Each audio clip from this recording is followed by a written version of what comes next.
오늘 특별히 마태복음 본문의 말씀을 보면 주연절 기간 중에서도 예수님께서 대중들 앞에서 처음으로 자신을 드러내시면서 설교를 하시고 예수님의 제자들을 부르시면서 공생애라고 하죠. 공적인 생애를 시작하는 사건을 들여다볼 수 있습니다. 크게 네 부분으로 구성되어 있는데 이 시간에는 그 네 부분을 하나씩 하나씩 살펴보면서 예수님께서 과연 어떤 일을 하셨는지, 그리고 예수님의 제자로서 우리가 어떤 일을 행해야 되는지를 생각하는 시간을 갖고자 합니다. 첫째로 예수님께서는 갈릴리에서 공생애를 시작하셨습니다. 12절 13절에서 이렇게 말씀을 합니다. 우리 같이 읽겠습니다. 예수께서 요한이 잡혔다고 하는 말을 들으시고 갈릴리로 돌아가셨다. 그리고 그는 나사렛을 떠나 스불론과 납달리 지역 바닷가에 있는 가버나움으로 가서 사셨다. 여기에 여러 가지 지명이 나오잖아요. 그런데 그 모든 지명이 다 갈릴리라고 하는 넓은 지역에 포함된다고 생각하시면 됩니다.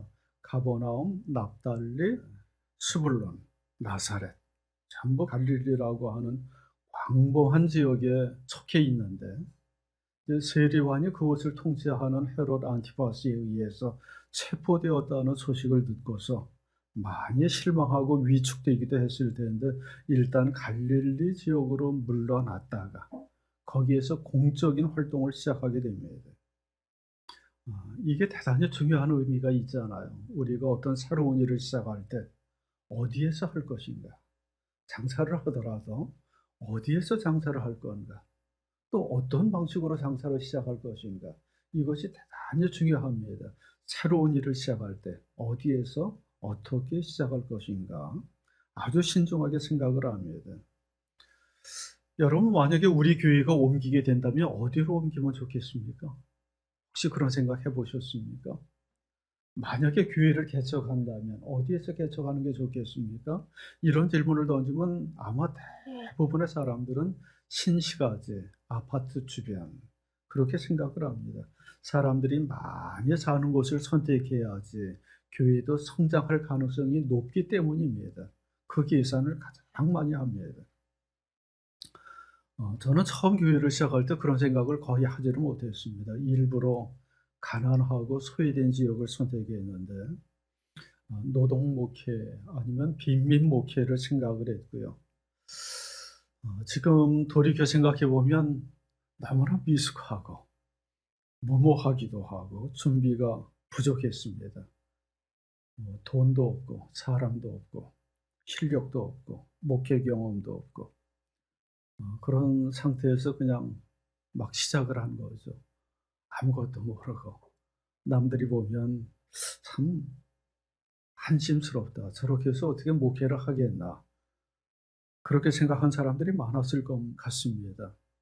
성장 가능성은 거의 생각하지 않았고요. 단지 가난하고 소외된 사람들을 섬기고자 하는 마음 하나로 시작을 했기 때문에 모든 것이 서툴렀고 시행착오를 많이 겪었습니다.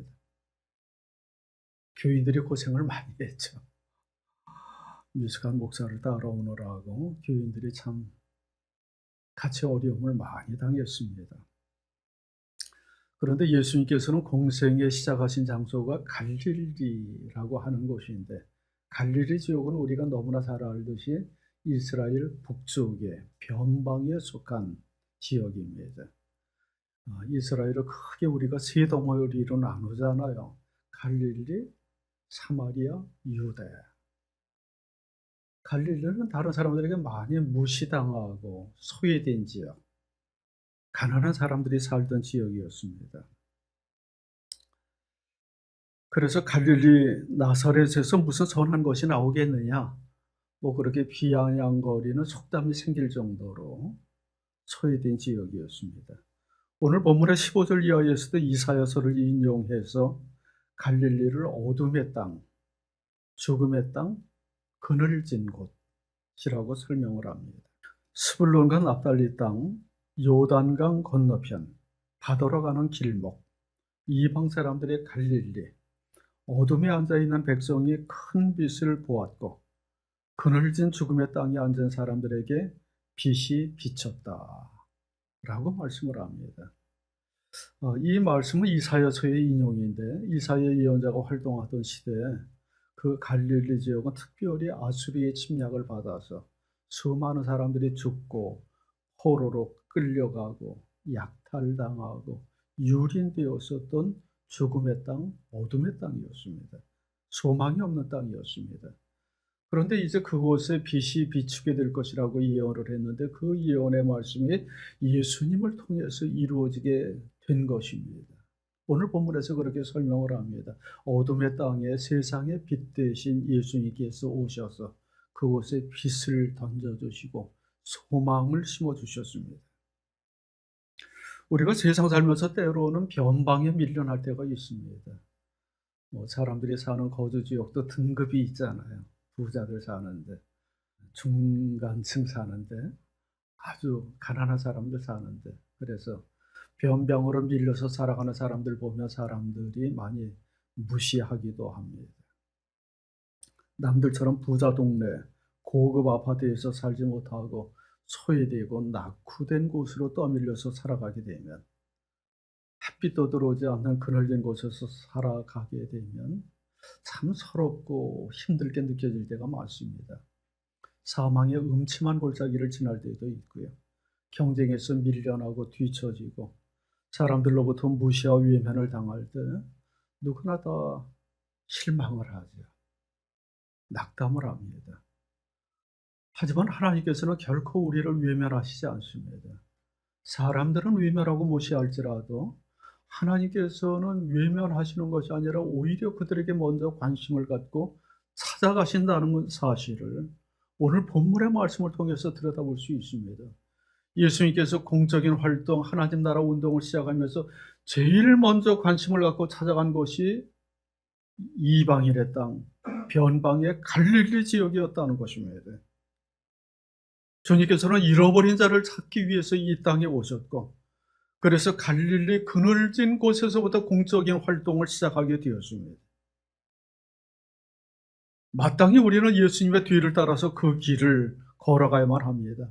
사람들이 선호하는 것보다는 사람들이 가려고 하지 않는 것, 사람들이 외면한 곳을 먼저 찾아가는 것이 예수님의 제자로서 마땅한 도리입니다. 우리 교회에서 후원하는 기관 중에 그 개척자들이라고 하는 평화운동단체가 있습니다. 그 단체를 세운 지 수십 년이 더 지났을 텐데 처음 세우면서부터 개척자들의 10계명 해가지고 정한 원칙이 있습니다. 내부의 룰이죠. 그 중에 하나가 이런 게 있습니다. 남들이 떠날 때 우리는 들어간다. 그런 원칙이 있습니다. 분쟁 지역에서 분쟁이 격화되고 위험해지면 사람들이 전부 철수합니다. 외국인들은 나가라고 합니다. 그러면 그때부터 거기에 잔류한 원주민들은 그야말로 어느 하나 보호해 줄 사람이 없는 위험 지경에 처하게 되죠.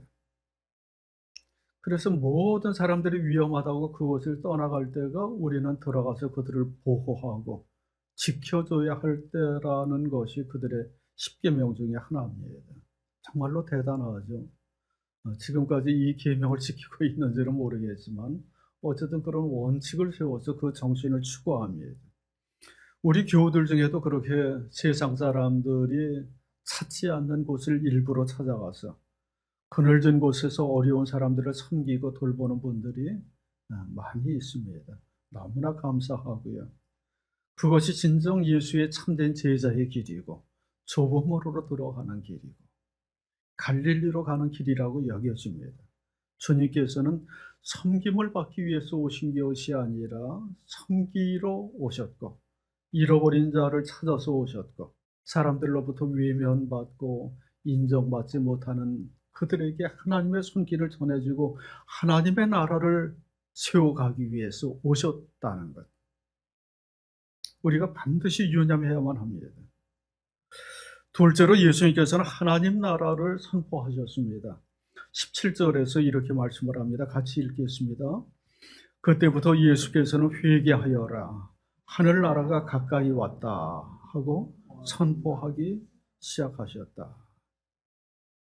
두 번째 부분인데요. 예수님께서 갈릴리 지역으로 가서 제일 먼저 하신 활동 중에 하나가 하나님의 나라가 가까이 왔다고 선포하는 것입니다. 마태복음에서는 하나님의 나라를 하늘나라, 천국이라고 부릅니다. 그래서 이 말 때문에 종종 오해를 하기도 하는데, 하늘나라 그러니까 하늘에 있는 어떤 장소를 생각할 수도 있고, 우리가 죽은 다음에 들어가는 내세로서의 어떤 공간을 생각할 수도 있습니다. 그런데 원래 하나님 나라의 의미는 그런 것이 아닙니다. 그렇죠? 하나님 나라가 무엇입니까? 하나님 나라는 어떤 구별된 장소를 의미하는 것이 아니라 하나님께서 다스리시는 상태, 하나님께서 통치하시는 상태를 의미합니다. 주기도문에서도 그렇게 기도를 하죠. 아버지의 나라가 오게 하시며 아버지의 뜻이 하늘에서와 같이 땅에서도 이루어지게 하소서. 그러니까 하나님의 나라는 우리가 가는 곳이라기보다는 우리에게 다가오는 것입니다. 하나님의 다가오셔서 우리 가운데 임재하셔서 하나님의 통치를 이루어 가신다면 그것이 어떤 장소라고 할지라도 하나님의 나라입니다. 그 나라를 선포하고 이루기 위해서 예수님께서 이 땅에 찾아오셨기 때문에 제1성으로 말씀하신 것이 회개하라, 천국이 가까이 왔다라는 선포입니다. 하나님의 나라는 하나님의 다스리는 상태이고, 우리가 어디에 있든지 어디서 살든지 하나님께서 우리와 함께 하시고 우리를 다스리신다면 그것이 바로 하나님의 나라입니다. 초막이나 궁궐이나 내 주 예수 모신 것이 그 어디나 하늘나라입니다. 그래서 하나님의 나라는 언제 어디서나 누구에게나 임할 수 있습니다. 그 사실을 예수님께서 아주 간략하게 선포하십니다. 회개하라. 하나님의 나라가 가까이 왔다. 가까이 왔다라는 표현은 아주 임박했다. 지금 여기에 있다. 그런 의미를 담고 있습니다. 하나님의 나라가 그렇게 가까이 왔기 때문에 그 나라를 기꺼이 받아들이기 위해서 회개하라 라고 촉구를 합니다. 하나님의 나라를 설명할 때 이런 비유를 하기도 합니다. 어떤 두 나라가 전쟁을 벌이고 있습니다. 아주 치열하게 전쟁을 벌이다가 드디어 전세가 기울어져서 한 나라가 다른 나라를 정복하게 되었습니다. 이제 내일이면 상대국의 수도를 함락하게 됩니다. 그러면 이제 적국의 수도에 가서 전령을 보내서 이제 전세가 기울어지고 나라가 바뀌게 되었다. 그러니 회개하라, 뜻을 돌이키라 라는 의미가 오늘 본문에서 회개하라는 낱말이 갖고 있는 의미입니다. 메타노이아라는 헬라어는 우리의 생각을 바꾸다라는 의미가 있지만 조금 더 나가서 우리의 뜻과 생각과 삶의 방향 전체를 180도 전환하라 라는 의미를 담고 있습니다. 이제 너희 나라는 무너졌다. 세상 나라는 기울어져 간다. 하나님의 나라가 임박했다. 그러니 준비하고 뜻을 돌이키라. 예수님께서 아주 긴박하게 선포하십니다. 뜻을 돌이켜서 하나님의 통치를 받아들이고 그 나라를 대비하라. 오늘 본문에서 그렇게 말씀을 하십니다. 이 말씀을 그대로 받아들인다면 우리가 언제 어디서 무엇을 할지라도 하나님을 우리의 통치의 주님으로 받아들이고 우리의 삶의 주인으로 여긴다면 그때부터 우리에게서 하나님의 나라가 이루어지는 것입니다. 하나님의 나라는 세상 나라처럼 폭력적으로 강압적으로 다가오지 않습니다.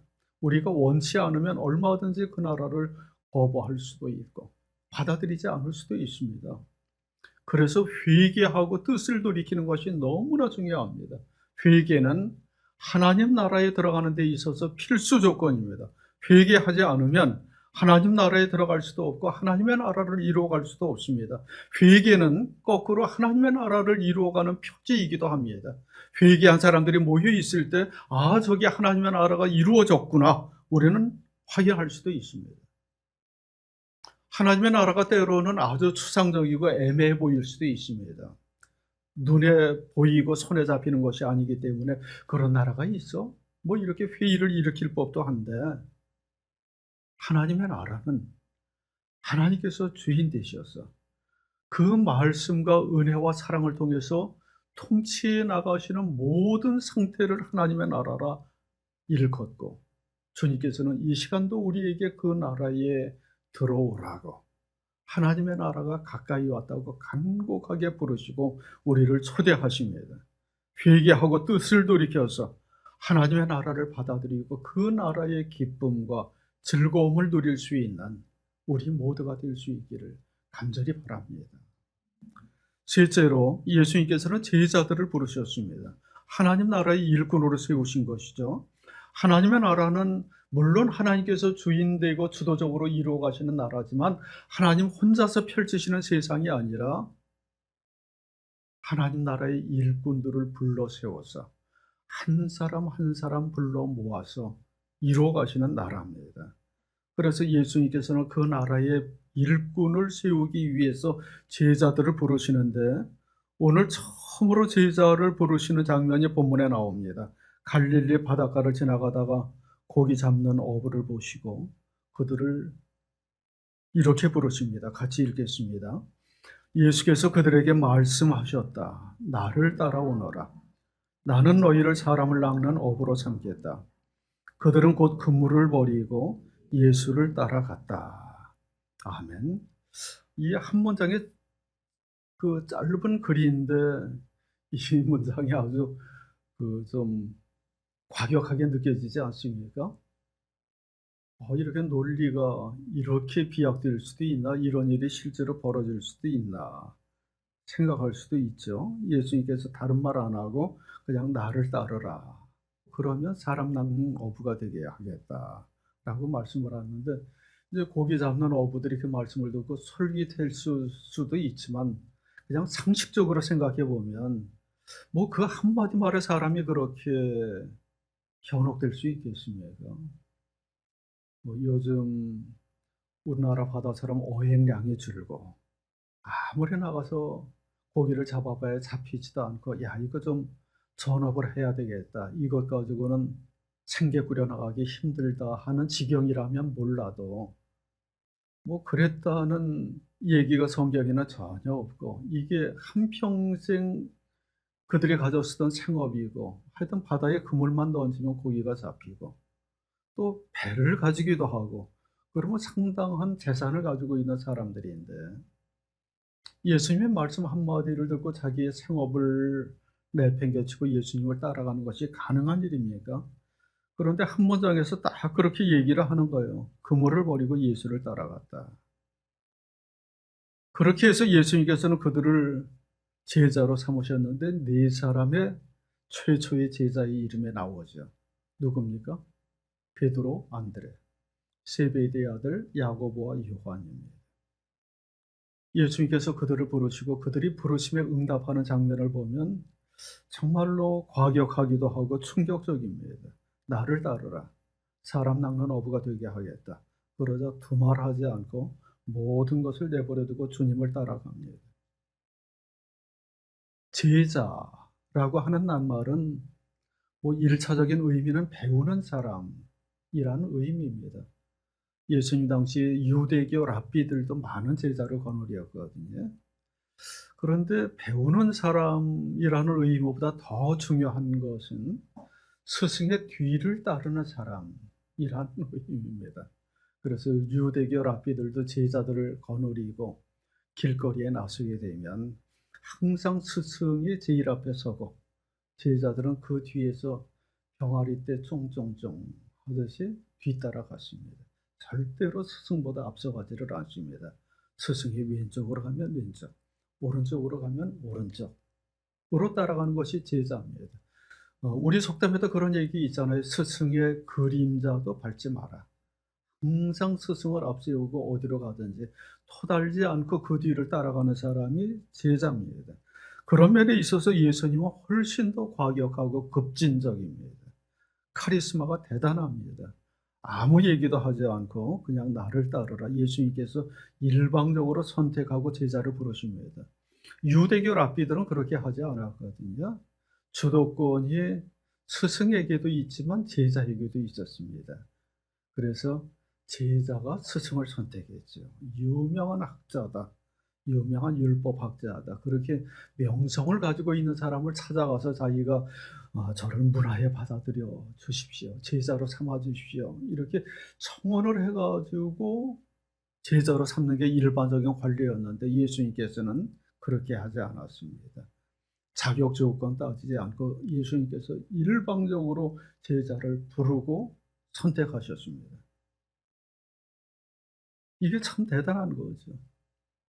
뭐 공부를 잘했느니 못했느니, 가진 게 있느니 없느니, 과거 경력이 어떠니, 실력이 있다 없다 이런 거 일체 따지지 않고 고린도전서의 말씀처럼 세상에 미련한 것들을 택하사 지혜 있는 자들을 부끄럽게 하시고 세상에 약한 자들을 택하사 강한 자들을 부끄럽게 하시기 위해서 갈릴리 천구석의 어부들을 제자로 삼으십니다. 제자들은 그 부르심에 일체의 토를 달지 않고 뒤따라갔고요. 예수님 부르셨을 때 저 질문 있는데요. 뭐 사택은 주나요? 의식주는 해결되나요? 어떻게 먹고 살지요? 머리 둘 곳은 있습니까? 저 부모님께 좀 작별 인사하고 올 시간 좀 주시죠. 뭐 이런 얘기 일체 하지 않고, 모르겠어요. 그런 얘기를 했는데 성경에서 생략했는지는 모르겠지만 성경에서는 일체 그런 얘기를 하지 않습니다. 본문에서 보면 곧이라는 부사가 반복 강조됩니다. 부르셨을 때 곧 그물을 버려두고, 부르셨을 때 곧 배와 아버지를 버려두고, 뭐 주저하지 않고 예수님의 부르심에 응답을 합니다. 세상에 어떤 것에도 집착하지 않고 소유에 매달리지도 않습니다. 처음에는 그물을 버렸고, 그 다음에는 배를 버렸고, 그 다음에는 아버지와 가족을 버렸습니다. 이 말씀을 그냥 문자 그대로 받아들여서 오해하지 않기를 바랍니다. 예수님의 제자가 되면 그런 거 다 버려야 되는가 보구나. 가출해야 되는가 보다. 이렇게 생각하시는 분은 없죠? 직업을 바꿔야 되는가 보다. 이렇게 생각하시는 분은 없으리라 믿습니다. 세상의 모든 것을 끊으라는 말씀이 아니라 예수님에 비하면 과거에 중요하게 여겼던 그 모든 것들도 하찮게 여겨질 정도로 예수님을 최고의 가치와 목표로 삼으라는 이야기입니다. 그래야 예수님의 제자가 될 수 있습니다. 누구든지 나를 따라오려거든 자기를 부인하고 자기 십자가를 지고 나를 따를 것이니라. 이런 주님의 영광스러운 부르심과 초대에 기꺼이 응답하고 우리도 또한 그런 주님의 제자를 만들어가는 일에 힘쓸 수 있는 우리 모두가 될 수 있기를 간절히 원합니다. 마지막으로 예수님은 삼중 사역을 하셨습니다. 23절 말씀 우리 같이 읽겠습니다. 예수께서 온 갈릴리를 두루 다니시면서 그들의 회당에서 가르치며 하늘나라의 복음을 선포하며 백성 가운데에서 모든 질병과 아픔을 고쳐주셨다. 예수님께서 행하신 중요한 세 가지 일이 여기에 전부 나오는데 삼중 사역이라고 하죠. 무엇입니까? 예, 제가 여러 번 말씀드린 적이 있고 영어로 하면 조금 더 익숙할 수도 있습니다. 힐링, 티칭, 프리칭입니다. 힐링은 고치다, 치유하다. 티칭은 가르치다. 프리칭은 설교하다.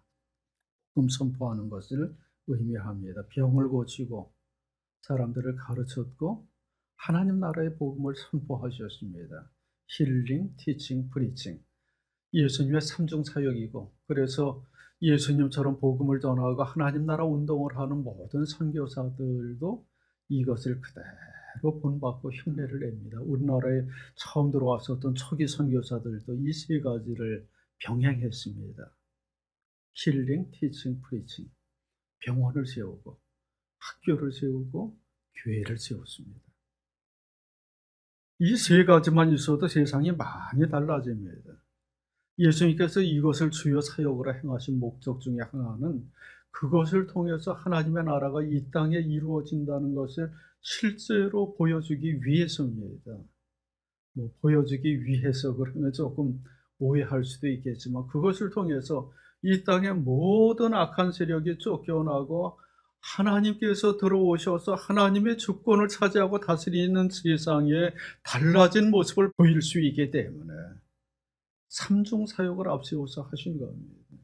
병을 고치고 귀신을 내쫓고 배우지 못하고 무식하다고 율법을 지키지 못하고 무시당하는 사람들에게 하나님의 말씀을 가르쳤고, 하나님 나라의 복음이 그들 가운데 이루어진다는 것을 선포하시고, 그것을 통해서 하나님의 나라를 몸소 보여주시고 이루어 가시고, 이렇게 삼중 사역을 통해서 하나님의 나라가 이 땅의 모든 악한 세력들을 물리치면서 이루어가는 것을 직접 보여주셨습니다.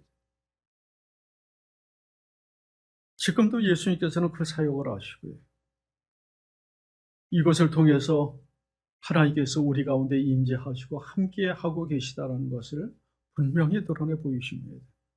우리의 연약함을 긍휼히 여기시고 우리를 치유하시고 말씀으로 가르치고 하나님 나의 복음으로 일깨워 주십니다.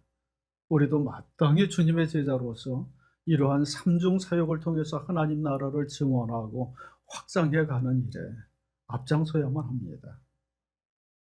오늘 본문의 말씀은 아주 간결하고 체계적입니다. 4가지를 말씀드렸는데, 주님께서는 갈릴리 소유된 땅을 찾아가셨습니다. 거기에서 천국 복음을 전파하고 하나님 나라 운동을 시작했습니다. 그 일을 혼자 하신 것이 아니라 제자들을 일꾼으로 불러서 함께 하나님의 나라를 이루고 가셨습니다.